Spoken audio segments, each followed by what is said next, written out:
लड़की की आंखों में चमक सी पैदा हुई। उसने माजिद हिजाजी का एक हाथ अपने दोनों हाथों में लेकर चूमा और कहा, तुम्हारा ये राज कभी फाश ना होगा। मुझे मत बताओ कि तुम यहाँ क्यों आए और मैं तुम्हारी क्या मदद कर सकती हूँ। मुझे मत बताओ कि सुल्तान सलाहुद्दीन अय्यूबी असल में क्या है और तुमने मेरे खामिद को क्या बताया था। मैं औरतों की उस जमात की लड़की हूँ जो नूरुद्दीन जंगी की जिंदगी में हमने बनाई थी। हम सलीबियों के खिलाफ अपना महाज कायम कर रही थी। जंगी की बेवा हमारी सरपरस्त और निगरान थी। मेरा बाप पसंद नहीं करता था कि मैं इस जमात में रहूं। वो लालची और खुशामदी इंसान है। उसके लिए सलीब और हिलाल में कोई फ़र्क नहीं रहा। उसी का गुलाम है जिससे उसे कोई रकम हाथ आ जाए। उसने मुझे इस आदमी के हाथ भेज दिया। इस सौदे को लोग शादी कहते हैं। तुम जानते हो कि मुसलमान की बच्ची मैदान जंग में हो या उसे कोई भी जंगी और कौमी काम दे दो, वो मर्द को हैरान कर देती है और दुश्मन का मुंह फेर सकती है। मगर यही बच्ची जब हरम में कैद कर ली जाती है तो वो चिंटी बन जाती है। यही हालत मेरी हुई। अगर मेरा ये खामिद मामूली हैसियत का होता तो मैं बगावत करती, इससे निजात हासिल करने की कोशिश करती। मगर इस आदमी के पास ताकत है, दौलत है और असाले का जो मुहाफिज दस्ता है उसके आधे सिपाही इसी के इलाके के हैं जो इसी की भर्ती कराए हुए हैं। मैं चूंकि उसकी पहली 4 बीवियों से ज़्यादा जवान और खूबसूरत हूँ, इसलिए मैं ही इसका खिलौना बन गई। मेरी रूह मर गई, मेरा सिर्फ जिस्म जिंदा रहा। बाहर की दुनिया से मेरा रिश्ता टूट चुका था और मैं जिस दुनिया में कैद थी वहाँ शराब और नाच गाने के सिवा कुछ न था। अगर कुछ और था तो वो नूरुद्दीन जंगी और सलाहुद्दीन अय्यूबी के कत्ल के मंसूबे थे। वो बोलते बोलते चुप हो गई। उसने माजिद हिजाजी को झंझोड़ कर कहा, क्या तुम मेरी बातें सुन रहे हो? मैंने ये यकीन किए बगैर कि तुम सलाहुद्दीन अय्यूबी के जासूस हो या मेरे खामिद के, तुम्हें अपने दिल की बातें सुना रही हूँ। अगर तुम मेरे खामिद के जासूस हो तो उसे ये सारी बातें सुना देना जो मैं तुम्हें सुना रही हूँ। वो मुझे सज़ा देगा।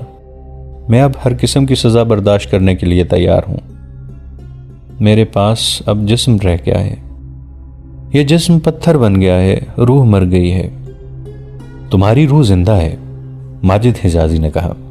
मेरी निगाहें गहराइयों से ज्यादा गहराई तक देखा करती हैं।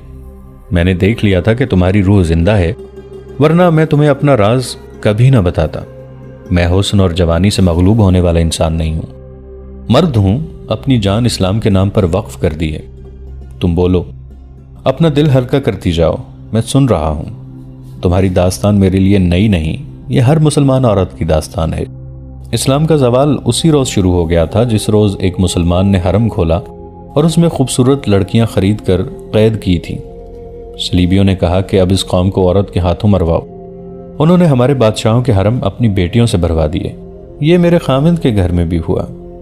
लड़की ने कहा, मैंने अपनी आंखों से सलीबी लड़कियों को अपने खामिद के पास आते और शराब पीते देखा है। मैं सिवाय रोने के और कर ही क्या सकती थी। मैं इसलिए नहीं रोती थी कि उन लड़कियों ने मुझसे मेरा खामिद छीन लिया था, बल्कि इसलिए कि मुझसे मेरा इस्लाम छिन गया था। वो इस्लाम जिसकी खातिर मैंने तुम्हारी तरह अपनी जान वक्फ की थी। आओ जज्बाती बातों से हटकर उस काम की बातें करें जिसके लिए मैं यहाँ आया हूँ, माजिद ने कहा और उससे पूछा, अपने खामिद पर तुम्हारा कितना कुछ असर है? क्या तुम उसके दिल से राज की बातें निकाल सकती हो? शराब के 2 प्याले पिलाकर और उसका सर अपने सीने से लगाकर मैं उससे हर राज ले सकती हूँ, लड़की ने जवाब दिया। तुम क्या मालूम करना चाहते हो? उसने कुछ सोचकर और मुस्कुराकर कहा, मेरी एक जाती शर्त मान लोगे? अगर मैं तुम्हारा काम कर दूं तो मुझे यहां से ले जाओगे? मेरी मोहब्बत को ठुकरा तो नहीं जाओगे? माजिद हिजाजी ने उसका दिल रख लिया और उसकी शर्त मान ली। उसने बताया कि अस्वाले 11 साल का बच्चा है। वो अमीरों के हाथों में खिलौना है। ये अमीर और वजीर सलाहुद्दीन अय्यूबी को ख़त्म करके सल्तनत इस्लामिया को टुकड़ों में तकसीम करना चाहते हैं। अगर ऐसा हो गया तो उन टुकड़ों को सलीबी हज़म कर जाएंगे और इस्लाम का नामो निशान मिट जाएगा। सुल्तान सलाहुद्दीन अय्यूबी कहता है कि जिस कौम ने अपने मुल्क के टुकड़े किए वो कभी जिंदा नहीं रही। हमारे ये अमीर सलीबियों तक से मदद लेने को तैयार हैं। सलीबियों ने ज़रूर मदद देंगे और उसके एवज़ वो उन्हें अपना महकूम बनाएंगे। मैं ये मालूम करने आया हूँ कि खलीफा के यहाँ क्या मंसूबे हैं और सलीबी उन्हें क्या मदद दे रहे हैं। मुझे ये खबर बहुत जल्दी सलाहुद्दीन अय्यूबी तक पहुँचानी है ताकि उसके मुताबिक कार्रवाई की जाए और कहीं ऐसा ना हो कि सुल्तान अय्यूबी बेखबरी में सलीबियों के हमले की जद में आ जाएं। क्या सलाहुद्दीन अय्यूबी मुसलमान अमीरों पर हमला करेंगे? लड़की ने पूछा। अगर जरूरत पड़ी तो वो दरेग नहीं करेंगे। लड़की बहुत ही जज्बाती थी और वो ज़हीन भी थी। उसके आंसू निकल आए। उसने कहा, इस्लाम को ये दिन भी देखने थे कि एक रसूल सल्लल्लाहु अलैहि वसल्लम की उम्मत आपस में लड़ेगी, इसके सिवा कोई और इलाज नहीं। माजिद हिजाजी ने कहा, सलाहुद्दीन अय्यूबी बादशाह नहीं, अल्लाह का सिपाही है। वो कहते हैं कि मुल्क और कौम को खतरों और तबाही से बचाने का फर्ज फौज के सपुर्द है। यह खतरा बाहर के दुश्मन का हो या अंदर के गद्दारों और मुफाद परस्त हुक्मरानों का, उनसे मुल्क और कौम को बचाना सिपाही का फर्ज है। वो कहते हैं कि वो फौज को हुक्मरानों के हाथों में खिलौना नहीं बनने देंगे। फौज हुक्मरानों की आलाकार बनी हुई है। वो मुसलमान काफिरों से ज्यादा खतरनाक होता है, जो काफिरों को दुरुस्त समझकर उन्हें अपनी जड़ों में बिठाता है। अब तुम्हारा ये काम है कि अपने खामिन से ये राज लो कि यहाँ क्या मंसूबा बन रहा है। मैं राज भी दूंगी और दुआ भी करूंगी कि जब तुम यहाँ से दमिश्क जाओ तो तुम्हारे साथ ये राज भी हो और मैं भी हूं, लड़की ने कहा। त्रिपोली के सलीबी बादशाह रिमांड की तरफ एक एलची इस दरखास्त के साथ भेज दिया गया है कि वो असौले की मदद को आए। दूसरे ही दिन लड़की ने माजिद हिजाजी को बताया, मैंने रात को शराब पिलाकर सलाहुद्दीन अय्यूबी के खिलाफ बहुत बातें की और उससे कहा कि तुम लोग बुज़दिल हो जो दमिश्क से भागकर हलब में आन पना ली है। कोई मुसलमान हुक्मरान की ये तौहीन बर्दाश्त नहीं कर सकता जो सलाहुद्दीन अय्यूबी ने की है। ऐसी बहुत सी बातें की तो वो भड़क उठा और मेरे साथ बेहुदा हरकतें करते हुए बोला, अय्यूबी चंद दिनों का मेहमान है। फिदाई कातिलों के मुर्शिद शेख सन्नान से भी दरख्वास्त की गई है कि वो सलाहुद्दीन अय्यूबी के कत्ल का बंदोबस्त करे और मुंह मांगा इनाम ले। वो अपने तजर्बाकार आदमी दमिश्क भेज रहा है। उसने ये भी बताया कि अपनी फौज की तैयारी के लिए बहुत वक्त मिल जाएगा क्योंकि सर्दियों का मौसम शुरू हो गया है। पहाड़ी इलाकों में बर्फ पड़ने लगेगी। सुल्तान सलाहुद्दीन अय्यूबी सहराई फौज को इतनी सर्दी और बर्फ में नहीं लड़ा सकेगा। ये इब्तदा थी।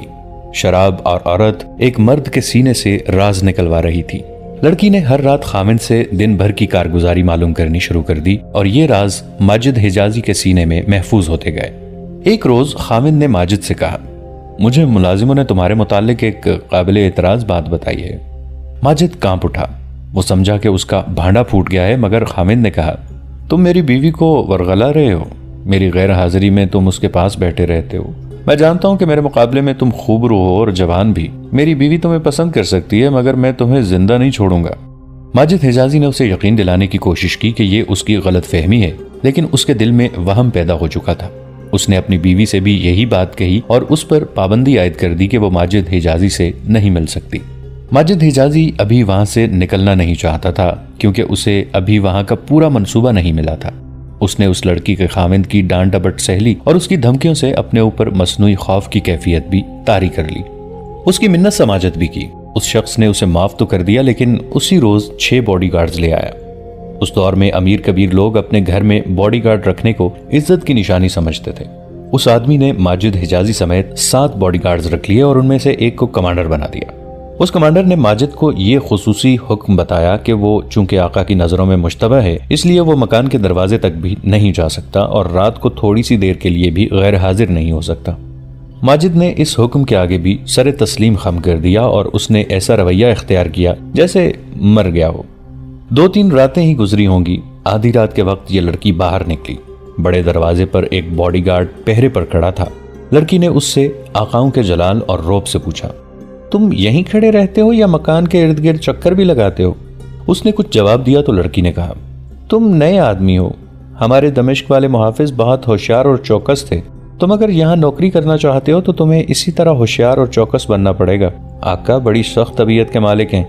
पहरेदार ने एहतराम से सर झुका लिया। लड़की बॉडीगार्डों को देखने निकली थी। वो उन 2 खेमों की तरफ चल पड़ी जिनमें दूसरे बॉडीगार्ड्स सोए हुए थे। दरवाजे वाले पहरेदार ने दौड़कर कमांडर को जगा दिया और बताया कि मालिका मुआयने के लिए आई है। कमांडर घबरा कर उठा और लड़की के आगे झुक गया। लड़की ने उसे भी हिदायत दी और एक खेमे के आगे रुककर बुलंद आवाज से बातें करने लगी। माजिद हिजाजी उसी खेमे में सोया हुआ था। उसकी आंख खुल गई। वो बाहर आ गया। लड़की ने उससे यूं बात की जैसे उसे अच्छी तरह जानती ही ना हो। उससे पूछा, तुम शायद पहले वाले मुहाफिज हो? माजिद ने ताजीम से जवाब दिया तो लड़की ने कमांडर से कहा, इस आदमी को जल्दी तैयार करो, ये मेरे साथ कसर सल्तनत तक जाएगा। 2 घोड़े फौरन तैयार करो। अगर आका आपके मुतालिक पूछें तो मैं क्या जवाब दूं? कमांडर ने पूछा। मैं सैर सपाटे के लिए नहीं जा रही, लड़की ने तहकुमाना लहजे में कहा। आका ही के काम से जा रही हूं, हुकूमत के कामों में मत दखल दो, जाओ घोड़े तैयार करो। कमांडर ने एक आदमी को अस्तबल की तरफ दौड़ा दिया। माजिद हिजाजी तलवार से मुसल्ला होकर तैयार हो गया था। लड़की उसे अस्तबल की तरफ ले गई। कमांडर को इस लड़की के खामिंद ने बता रखा था कि माजिद पर नजर रखे, उसे घर के अंदर न जाने दे। अब लड़की ने माजिद को ही अपने साथ ले जाने के लिए मुंतखब किया था। कमांडर ने देखा कि वो दोनों अस्तबल की तरफ चले गए हैं तो वो दौड़कर अंदर लड़की के खामिंद को इत्तला देने चला गया। वो यकीन करना चाहता था कि खामिंद को मालूम है कि उसकी बीवी मुश्तबा बॉडीगार्ड के साथ जा रही है। वो लड़की को रोक भी नहीं सकता था क्योंकि वो उसकी मालिकन थी। वो अंदर गया और डरते डरते अपने आका के कमरे के दरवाजे पर हाथ रखा। दरवाजा खुल गया। अंदर पिंदील जल रही थी और कमरा शराब की बदबू से भरा हुआ था। उसने अपने आका को देखा। वो बिस्तर पर इस तरह पड़ा था कि उसका सर और एक बाजू पलंग से लटक रहा था। एक खंजर उसके सीने में उतरा हुआ था। उसके सीने पर खंजर के कई जख्म थे। कमांडर ने उसकी नब्ज देखी, वो मरा हुआ था।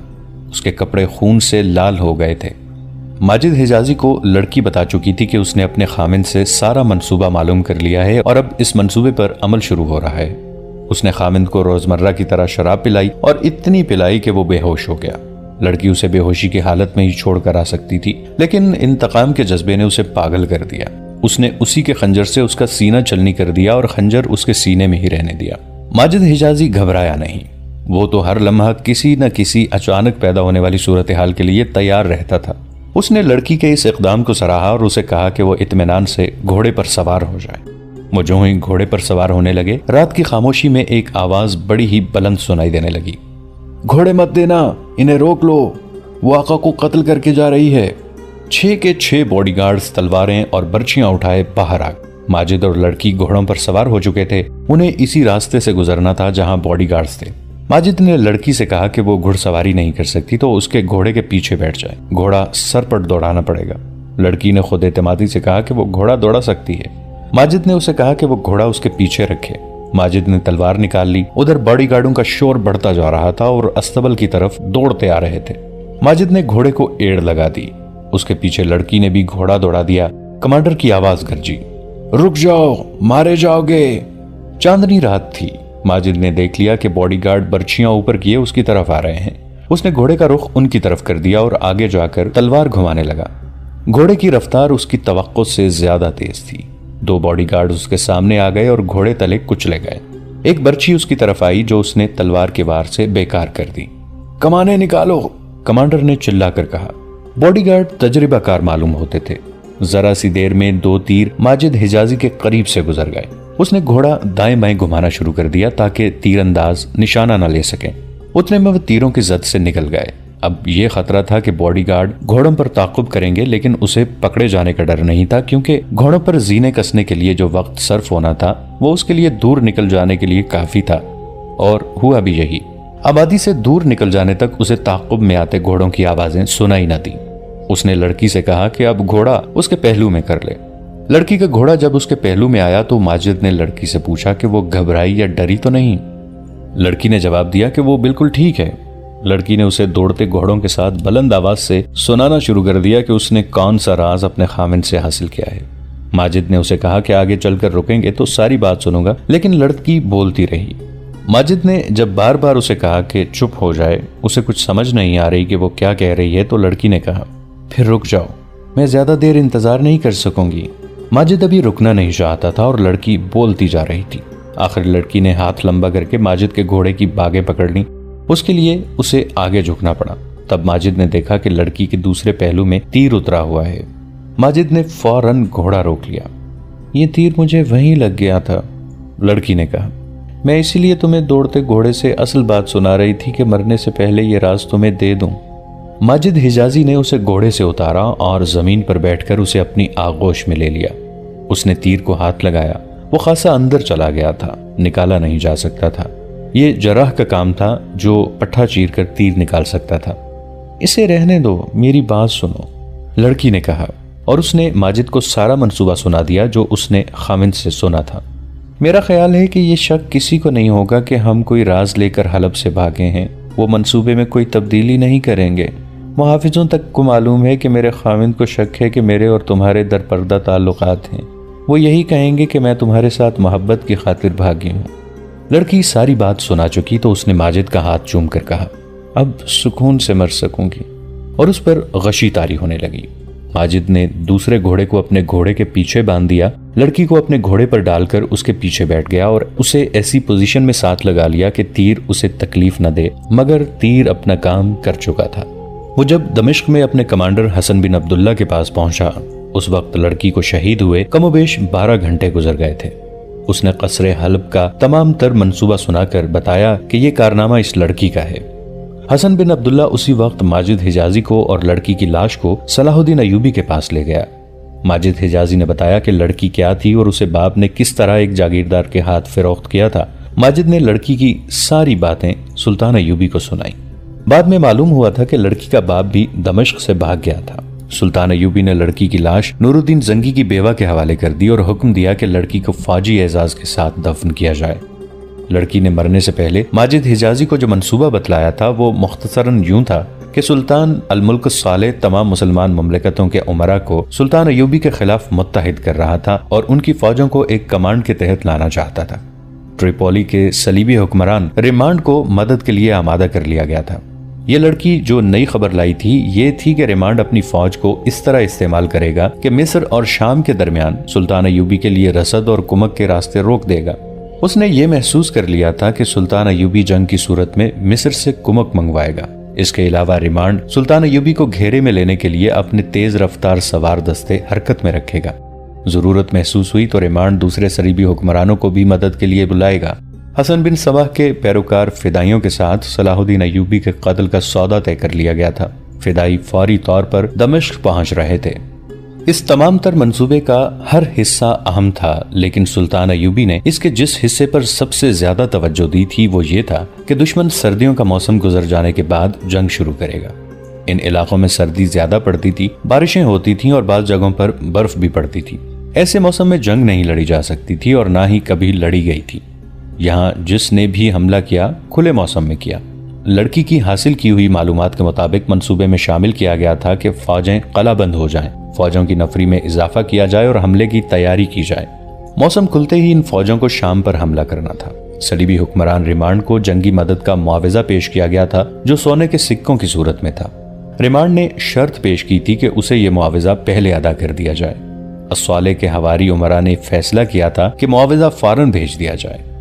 हाँ, मुसलमानों की बदनसीबी, सुल्तान अयूबी ने आह लेकर कहा। आज मुसलमान कुफार के कंधे से कंधा मिलाकर इस्लाम के खिलाफ उठे हैं। मेरे रसूल सल्लल्लाहु अलैहि वसल्लम की रूह को इससे ज्यादा और क्या अजियत मिलेगी। काजी बहाउद्दीन शद्दाद अपनी याददाश्तों की दूसरी जल्द में लिखते हैं, मेरा अजीज दोस्त सलाहुद्दीन अयूबी इतना जज्बाती कभी नहीं हुआ था जितना उस वक्त हुआ जब उसे बताया गया कि सुल्तान अस्वाले, जिसे इस्लाम की अजमत की निशानी समझा जाता है, और मुसलमान उमरा मिलकर उसके अज़्म को तबाह करना चाहते हैं कि सलीबियों को सरजमीन अरब से निकालकर सल्तनत इस्लामिया को वसअत दी जाए। उसकी आंखों में आंसू भी आ गए थे।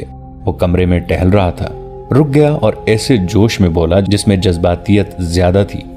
वो कहने लगे, ये हमारे भाई नहीं, हमारे दुश्मन हैं। अगर मुर्तद भाई का कत्ल गुनाह है तो मैं ये गुनाह करूंगा। अगले जहान दोज़ख की आग कबूल कर लूंगा, लेकिन मैं इस जहान अपने रसूल सल्लल्लाहु अलैहि वसल्लम के मजहब को रुस्वा नहीं होने दूंगा। मेरा ज़मीर पाक है। इस हुकूमत पर लानत, इस हुक्मरान पर लानत जो कुफ्फार से दोस्ती के मुआहदे करे और कुफ्फार से मदद मांगे। मैं जानता हूं ये सब दौलत और हुकूमत का लालच है। ये लोग ईमान नीलाम करके हुकूमत का नशा पूरा करना चाहते हैं। उन्होंने तलवार के दस्ते पर हाथ मारकर कहा, वो सर्दी में नहीं लड़ना चाहते, वो बर्फानी वादियों में लड़ने से डरते हैं। मैं सर्दी में लड़ूंगा, बर्फ से लदी चोटियों पर और यख दरियाओं में लड़ूंगा। सलाहुद्दीन अयूबी हकीकत पसंद थे। जज्बात से मगलूब होकर उन्होंने कभी कोई फैसला नहीं किया था। जंग के मुतालिक उन्होंने कभी नारा नहीं लगाया था। 2 टोक हिदायत दिया करते थे। हर दस्ते के कमांडर को दफ्तर में कागज पर लकीरें डालकर और मैदान जंग में जमीन पर उंगली से लकीरें खींचकर हिदायत दिया करते थे। मगर उस दिन उन्हें अपने आप पर काबू न रहा। उन्होंने ऐसी बातें भी कह दी जो वो आम महफिल में नहीं कहा करते थे। वो शायद ये जानते थे कि इस महफिल में फौज के काबिल एतमाद सालारों और मेरे सिवा कोई और नहीं। दोस्तों, आज के लिए इतना ही। इसी कहानी की अगली किस्त के साथ बहुत जल्द हाजिर होंगे। नीचे कमेंट सेक्शन में अपनी राय का इजहार जरूर कीजिएगा। हमारे इस चैनल को सब्सक्राइब करके नीचे मौजूद बेल आइकन को भी जरूर क्लिक कीजिएगा। अगली मुलाकात तक के लिए हमारा और आपका अल्लाह निगहबान।